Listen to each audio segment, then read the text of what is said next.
To provide controlled extension of the head, you're going to want to make sure that you're using the palm of your hand.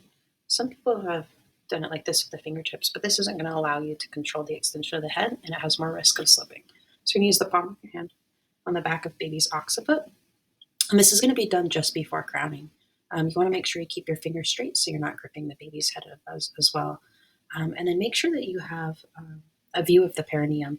Depending on how the birthing person is, it can be hard to get a view of the perineum.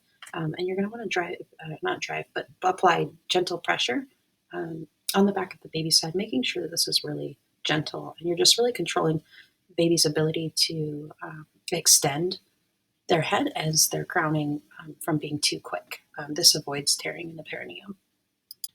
So when baby's head is beginning to crown, as you are applying that controlled extension, you can use your other hand on the perineum by taking your thumb and your pointer finger, and on the midline of the perineum, you're going to kind of squeeze those tissues together. That can give some added support to reduce the chance of the perineum tearing. So as baby's head is born, the hand that didn't apply the controlled extension is going to check for the nipple cord. You're going to want to make sure you check the back of baby's neck, both sides, as well as the front of baby's neck. So you're doing a full circle by sweeping your fingers in both directions. And then you're going to want to make sure that if you do find a nipple cord, you put your fingers between the nipple cord. You're going to check to see how tight the nipple cord is. If it is looser, you can try to clear baby's head by reducing the cord, moving forward towards the front of baby's face with that cord. If it's looser and you can't quite clear baby's head, you're actually going to put it down around baby's shoulders so that as baby's shoulders come out, baby's kind of like birthing through the cord and clearing that cord that direction. If neither of those are possible and the cord's too tight, you're going to want to perform the somersault maneuver. So baby's rotated, and as baby's coming out and being born, whichever direction baby is facing, you're going to want to keep baby's head towards that thigh. And as the body comes out, baby kind of does this somersault, and you are able to then reduce the cord around baby's neck and then proceed with handing the baby to the birthing parent. Last case scenario would be clamping the cord.